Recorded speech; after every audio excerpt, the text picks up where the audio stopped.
berbagai kasus pelanggaran hukum. Pelanggaran hukum disebut juga perbuatan melawan hukum, yaitu tindakan yang tidak sesuai atau bertentangan dengan norma yang berlaku.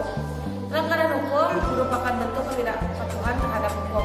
Ketidakpatuhan terhadap hukum dapat disebabkan oleh dua hal. Yang pertama, pelanggaran oleh pelanggar yang sudah dianggap sebagai kebiasaan. Dan yang kedua, pelanggaran hukum yang tidak sesuai lagi dengan tuntutan kehidupan.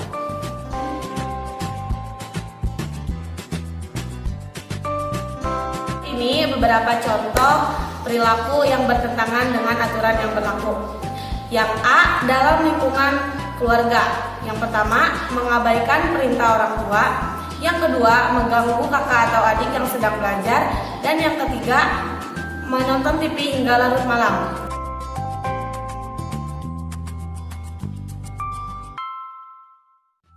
Lalu B, dalam lingkungan sekolah. Di antaranya yang pertama, mencontek ketika ulangan.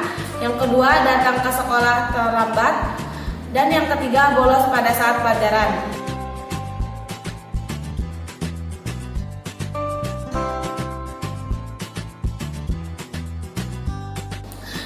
C, dalam lingkungan masyarakat. Yang pertama, main hakim sendiri. Yang kedua, mengkonsumsi obat-obatan terlarang. Dan yang ketiga, tidak mengikuti kegiatan gotong royong.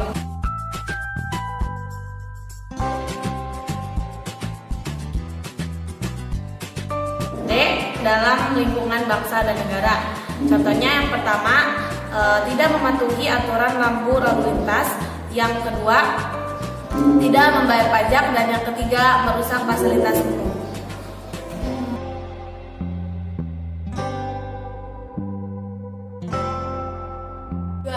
Macam-macam sanksi atas pelanggaran hukum. 1. Bersifat tegas. Tegas berarti adanya aturan yang telah dibuat secara material, misalnya pidana mengenai sanksi yang diatur dalam pasal 10 KUHP. 2. Bersifat nyata. Nyata berarti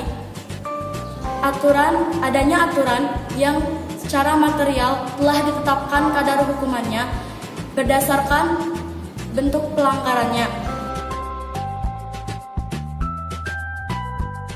Selanjutnya, saya akan menjelaskan tentang pelanggaran sanksi hukum secara umum yang diatur dalam pasal 10 KUHP. A. Hukuman pokok. Yang pertama, hukuman mati. Pidana yang terberat dari semua bentuk pidana kejahatan adalah hukuman mati. Contohnya seperti pembunuhan berencana, pencurian dengan kekerasan, dan pemberontakan. 2. Hukuman penjara. Pidana ini membatasi kebebasan atau kemerdekaan seseorang. Hukuman penjara minimum 1 hari dan maksimum seumur hidup. Hal ini diatur dalam pasal 12 KUHP yang berbunyi sebagai berikut. A. Pidana penjara adalah seumur hidup atau selama waktu tertentu. B. Pidana penjara selama waktu tertentu paling pendek adalah 1 hari dan paling lama adalah 15 tahun. C. Pidana penjara selama waktu tertentu boleh dijatuhkan selama 20 tahun dan hakim boleh memilih pidana hukum mati atau pidana seumur hidup. D. Pidana selama waktu tertentu tidak boleh lebih dari 20 tahun. 3. Hukum kurungan diatur dalam pasal 18 KUHP. A. Sekurang-kurangnya 1 hari dan paling lama 1 tahun. B. Dapat dijatuhkan selama 1 tahun 4 bulan jika ada pidana yang disebabkan karena gabungan kejahatan atau pengulangan kejahatan. 4. Hukuman denda. Selain diancamkan pada pelaku pelanggaran, hukuman denda juga diancamkan terhadap kejahatan yang ada kalanya sebagai alternatif atau kumulatif. B. Hukuman tambahan. 1. Pencabutan hak-hak tertentu. Hal ini diatur pasal 35 KUHP yang berbunyi A. Hak si bersalah yang boleh dicabut dalam putusan hakim dalam hal yang ditentukan dalam kitab undang-undang ini atau dalam undang-undang umum lainnya, yaitu menjabat sebagai jabatan atau jabatan tertentu, masuk balai-balai tentara, memilih dan boleh dipilih pada pemilihan yang dilakukan karena undang-undang umum, menjadi penasihat atau wali-wali, pengawas atau pengampun pengawas, atau orang lain yang bukan anaknya sendiri, kekuasaan bapak, perwakilan, dan pengampunan atas anaknya sendiri dan melakukan pekerjaan tertentu. B. B. Hakim berkuasa memecat seseorang pegawai negeri dari jabatannya apabila dalam undang-undang umum ada ditunjuk pembesar lain yang semata-mata berkuasa melakukan pencabutan itu. 2. Perampasan atau penyitaan barang-barang tertentu. Hal ini diatur pasal 39 KUHP yang berbunyi sebagai berikut. A. Barang punyaan si terhukum yang diperolehnya dengan kejahatan atau dengan sengaja telah dipakainya untuk melakukan kejahatan boleh dirampas.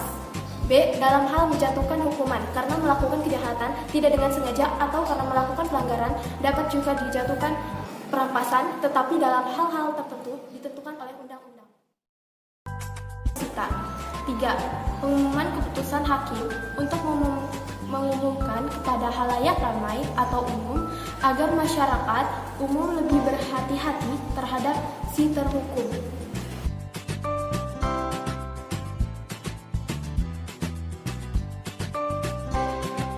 Yang terakhir, partisipasi dalam perlindungan hukum. Perlindungan dan penegakan hukum dapat terwujud jika setiap warga negara memiliki kepatuhan hukum, yaitu kesadaran untuk memahami dan menggunakan peraturan perundang-undangan hukum yang berlaku, menegakkan tertib hukum yang berlaku, dan menegakkan kepastian. Adapun ciri seseorang yang berperilaku sesuai hukum dapat dilihat dari perilaku yang diperbuatnya sebagai berikut. Disenangi masyarakat umum, tidak menimbulkan kerugian bagi diri sendiri dan orang lain, tidak menyinggung perasaan orang lain, menciptakan keselarasan, mencerminkan sikap sadar hukum.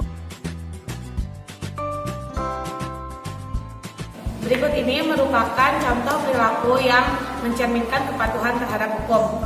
Yang A, di lingkungan keluarga. Contohnya yang pertama, mendengar nasihat orang tua. Yang kedua, melaksanakan tata tertib yang ada di rumah. Dan yang ketiga, menjaga nama baik keluarga.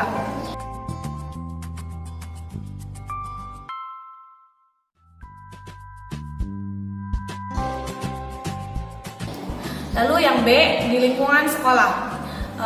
Contohnya yang pertama, datang tidak terlambat. Yang kedua, melaksanakan tata tertib yang ada di sekolah, dan yang ketiga tidak bolos saat pelajaran.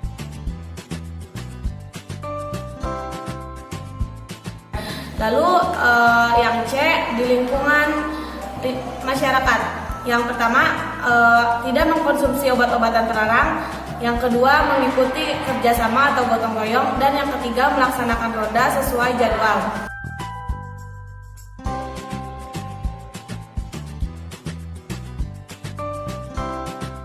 Dan yang terakhir yang D, yaitu di lingkungan bangsa dan negara. Contohnya yang pertama, membayar pajak. Yang kedua, menjaga fasilitas yang ada di negara. Dan yang ketiga, mematuhi tata tertib lalu lintas.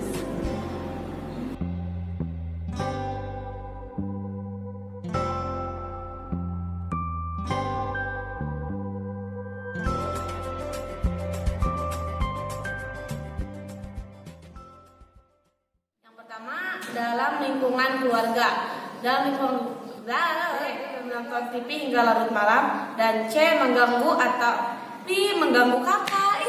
Negara memiliki kepatuhan hukum, yaitu apa sih? Berikut ini merupakan contoh perilaku yang